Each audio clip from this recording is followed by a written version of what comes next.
नमस्कार। अच्छा, कभी सोचा है कि जिंदा होने का मतलब असल में है क्या?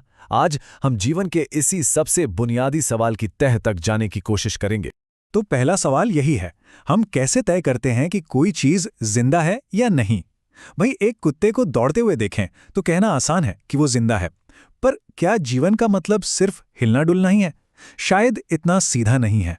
तो चलिए थोड़ा और गहराई में चलते हैं, उन चीजों से आगे जो हमें बस आंखों से दिखती हैं, और समझने की कोशिश करते हैं कि असल में जीवन को क्या चीज जीवन बनाती है। हाँ, देखिए, किसी को सोते हुए देखें तो हम कहते हैं, अरे सांस तो ले रहा है, मतलब जिंदा है। या फिर पौधे, वो धीरे धीरे बढ़ते हैं तो हम मान लेते हैं कि वो भी जिंदा हैं। लेकिन ये जो दिखने वाली हरकतें हैं ना, ये हमेशा पूरी कहानी नहीं बताती। बहुत से ऐसे जीव हैं जिनमें कोई हलचल साफ साफ नजर नहीं आती। तो फिर असली बात क्या है?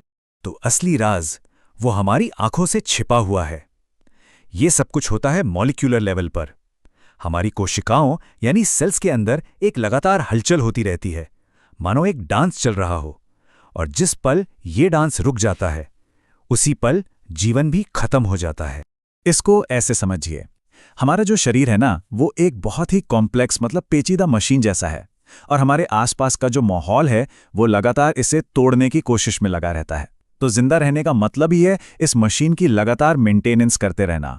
और ये बहुत बहुत जरूरी है, क्योंकि अगर ये अंदर का सिस्टम, ये ढांचा टूट गया तो समझिए खेल खत्म। इसीलिए हर जिंदा चीज को लगातार खुद को रिपेयर यानी अपनी मरम्मत करते रहना पड़ता है। अच्छा, अब सवाल यह है कि ये जो इतनी सारी मरम्मत और मेंटेनेंस चल रही है, इसके लिए एनर्जी, ताकत कहाँ से आती है? इसका जवाब है हमारे खाने में। तो चलिए बात करते हैं पोषण की। अब देखिए, एनर्जी पाने के ना जीवों के पास दो मेन तरीके हैं। एक होते हैं स्वपोषी, जैसे कि पौधे। ये तो अपने शेफ खुद हैं, सूरज की रोशनी से ही अपना खाना बना लेते हैं। और दूसरे होते हैं हम जैसे, विषमपोषी। हम लोग रेस्टोरेंट जाने वालों की तरह हैं, हमें अपना खाना दूसरों से लेना पड़ता है। और जब हम यानी विषमपोषी खाना खाते हैं, तो हमारी शरीर के अंदर एक बहुत ही कमाल की चीज होती है।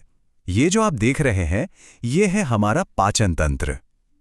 एक लंबी घुमावदार ट्यूब जो हमारे खाने को काम के ईंधन में बदलने का काम करती है। तो इस पूरे काम के लिए हमारे केमिकल औजार क्या हैं? वो हैं एंजाइम्स। इनको आप छोटी छोटी कैंचियों की तरह समझ सकते हैं, जो हमारे खाने के बड़े बड़े मॉलिक्यूल्स को छोटे छोटे टुकड़ों में काट देती हैं, इतने छोटे कि हमारा शरीर उन्हें आसानी से सोख सके। और पता है, ये काम हमारे मुंह में लार के साथ ही शुरू हो जाता है। मुंह के बाद खाना पहुंचता है हमारे पेट में, जो कि एक एसिडिक माहौल है। ये एक बहुत ही हार्ड जगह है, लेकिन एक खास एंजाइम पेप्सिन के लिए ये बिल्कुल परफेक्ट है। इसका काम है प्रोटीन को तोड़ना। पाचन का जो आखिरी और सबसे जरूरी हिस्सा है, वो होता है छोटी आंत में। और यहां प्रकृति का एक कमाल का डिजाइन है। लाखों करोड़ों उंगली जैसी छोटी छोटी संरचनाएं, जिन्हें दीर्घरोम कहते हैं। ये क्या करती हैं? ये सोखने के लिए सतह का एरिया इतना ज्यादा बढ़ा देती हैं कि हम अपने खाने से ज्यादा पोषक तत्व निकाल सके। ठीक है, तो हमने पोषक तत्व तो सोख लिए, पर अब इन न्यूट्रिएंट्स को असली इस्तेमाल करने लायक एनर्जी में कैसे बदला जाए? यहीं पर काम आता है श्वसन यानी रेस्पिरेशन। इस पूरी एनर्जी बनाने की कहानी का जो मेन हीरो है, वो है ग्लूकोज, एक सिंपल सा 6 कार्बन वाला मॉलिक्यूल। हमारी कोशिकाओं के अंदर जो कुछ भी होता है, उसकी शुरुआत इसी से होती है। अब यहां से ग्लूकोज के पास 3 अलग अलग रास्ते होते हैं, और ये सब इस बात पर डिपेंड करता है कि ऑक्सीजन है या नहीं। अगर ऑक्सीजन मौजूद है तो वायवीय श्वसन होता है, जिससे हमें ढेर सारी एनर्जी मिलती है। लेकिन अगर ऑक्सीजन नहीं है तो हमारा शरीर या दूसरे जीव अवायवीय रास्ते अपनाते हैं। जैसे जब हम बहुत तेज दौड़ते हैं, तब हमारी मांसपेशियों में होता है, या फिर यीस्ट में। तो ये सारी एनर्जी जाती कहाँ है? ये एटीपी नाम के एक मॉलिक्यूल में स्टोर हो जाती है। एटीपी को आप अपनी सेल की एक रिचार्जेबल बैटरी समझ लीजिए। हमारी मांसपेशियों को हिलाने से लेकर सोचने तक हर काम के लिए पावर इसी बैटरी से आती है। अब तक तो हम बात कर रहे थे कि एक सेल के अंदर क्या हो रहा है, लेकिन हम जैसे बड़े करोड़ों अरबों सेल्स वाले जीवों का क्या?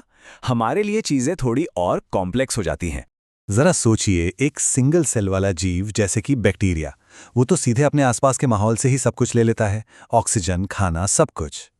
लेकिन अब हमारे शरीर की बात करें, हमारे दिमाग की जो कोशिकाएं हैं वो तो सीधे हवा के कांटेक्ट में नहीं हैं, वो हमारे फेफड़ों से बहुत दूर हैं। तो उन तक ज़रूरी चीज़ें कैसे पहुंचेंगी? सिंपल डिफ्यूजन से तो काम नहीं चलेगा, वो बहुत ही स्लो प्रोसेस है। तो इस दूरी वाली प्रॉब्लम को सॉल्व करने के लिए हमारे शरीर में स्पेशल सिस्टम्स बने हैं। एक है पाचन तंत्र, खाना प्रोसेस करने के लिए। दूसरा श्वसन तंत्र, ऑक्सीजन अंदर लेने के लिए। और इन सब चीज़ों को शरीर के कोने कोने तक पहुंचाने के लिए एक ट्रांसपोर्ट सिस्टम, यानी हमारा परिसंचरण तंत्र। और हाँ, जो कचरा बनता है उसे बाहर निकालने के लिए उत्सर्जन तंत्र भी है। और ये बात बहुत ही क्रिटिकल है। भले ही खाना और ऑक्सीजन शरीर के कुछ खास हिस्सों से अंदर आते हैं, लेकिन उनकी ज़रूरत तो शरीर के हर एक सेल को होती है।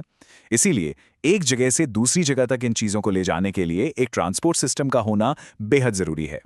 तो हमने देखा कि जिंदा रहने के लिए कितनी सारी पेचीदा प्रक्रियाएं चलती रहती हैं। पोषण, श्वसन, ट्रांसपोर्टेशन, ये सब मिलकर जीवन को मुमकिन बनाती हैं। लेकिन ये हमें वापस उसी बड़े सवाल पर ले आता है।